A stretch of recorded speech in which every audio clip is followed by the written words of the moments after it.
So, Lion Games has finally decided to add Bankshare after realizing their game is absolutely dying. But is that change any good? And if yes, by how much? I'll be breaking down the changes we are expecting with this Bankshare edition. Let us start with the actual announcement.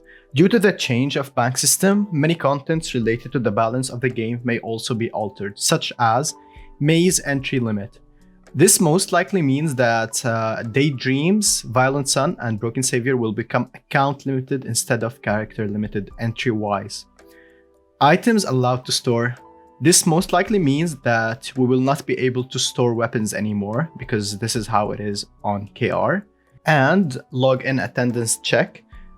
This most likely means that the daily login will become account-based, and we could also potentially see a revamp of the daily login menu to this. This menu gives significantly better rewards.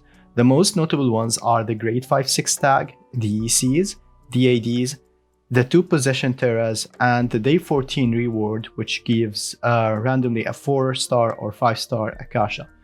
Though there is no confirmed information whether we will get this new attendance menu or not. Now, when people think Bankshare, they think of it as this magical savior that solves all problems that ever existed in Soulworker. For some, it may as well be, but for others, as you'll see in this video, this is not necessarily the case. I'll be discussing the shortcomings that are inherent from the JP-based client, as well as the unique stuff that Global has made actively worse that will make Bankshare not as impressive as some people may think. Now, let's start off with the big question, ARs or Akashic Transmitters. We need to understand something here. There are multiple types of obtainable AR transmitters in the game. The main 2 types are the New History AR transmitters and the Parable AR transmitters. New History can drop all of these. Essentially, it's all ARs except the exclusive Lucy for some reason, and Kent and Chloe, and essentially any new Akashic record that will be added to the game. On the other hand, there are Parable AR transmitters, which can drop all of these. And here, it's essentially all Akashas except Lucy. And it includes Kent and Chloe, and basically any new AR that will be added to the game unless LG decide to change something. And this is where the problem lies. In KR, the progress reward menu gives you Parable transmitters, while in Global and Japan, all mazes up to Hell City give New History. Only the new mazes in West War Part 3 and Part 4 will give Parable transmitters. Sooner or later, you will have all ARs that are possible to obtain from New History. You will not have Kent or Chloe or any of the new ARs that are yet to be added from alt farming. They are literally impossible to obtain. By alt farming, I am referring to the old level up and do dungeon progress.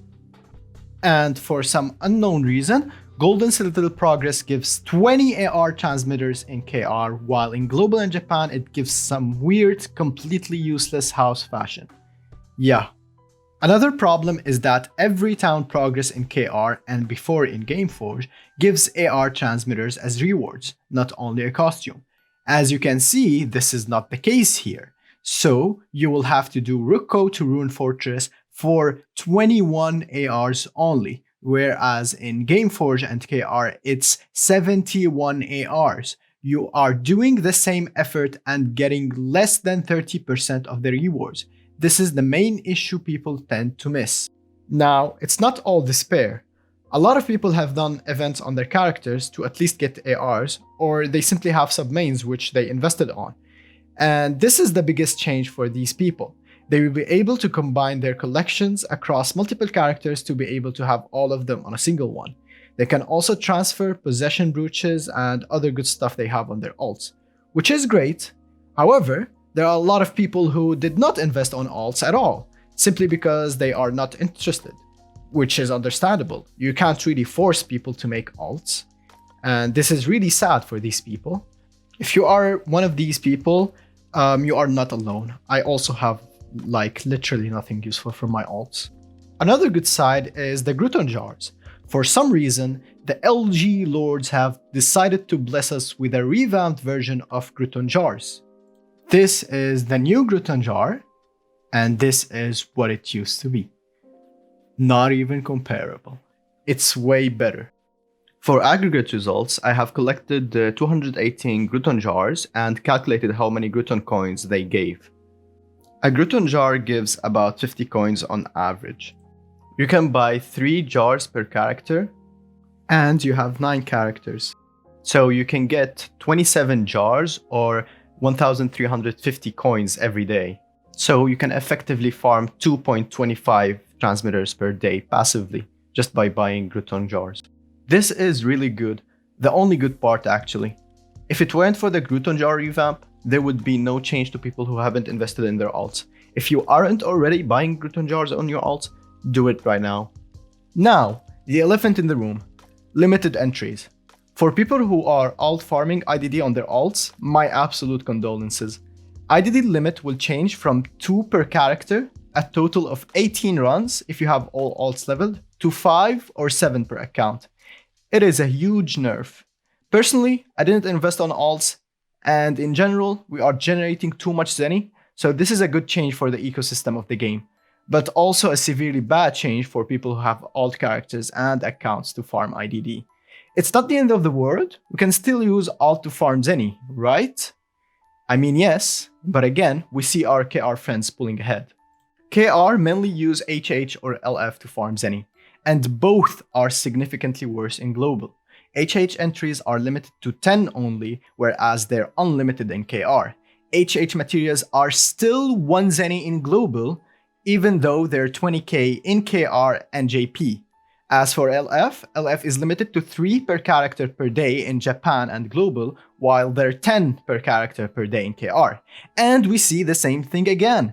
In both KR and JP, LF materials sell for 30k Zenny each, while in global they're still 1 Zenny. Well, I guess enjoy spamming West War or DOF for Zenny farm.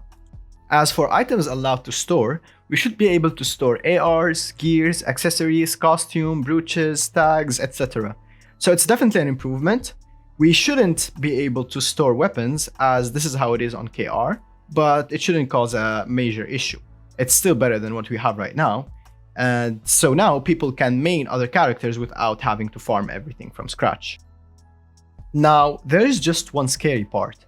This is Lion Games we're talking about. They have proven to actively change stuff in the past to make them worse. It's completely unpredictable if they want to make any change to Bankshare to make it significantly worse.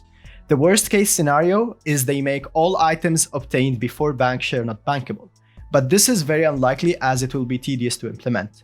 The best case scenario is that we get the Bankshare KR has and changes on progress rewards to become parable transmitters instead of new history transmitters, as well as the additions of AR transmitters to town progress.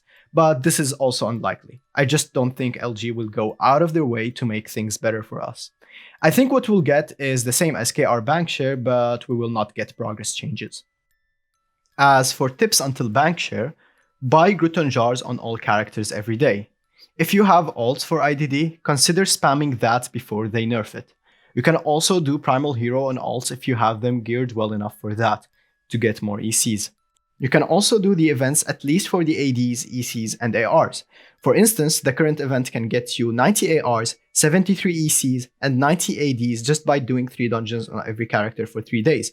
You can simply do Control Zone 34 Episode 1 for fast runs. In the future, events will become account-based and you will no longer be able to abuse that. Thanks for watching and stay tuned for more content. Maybe, perhaps. Bye.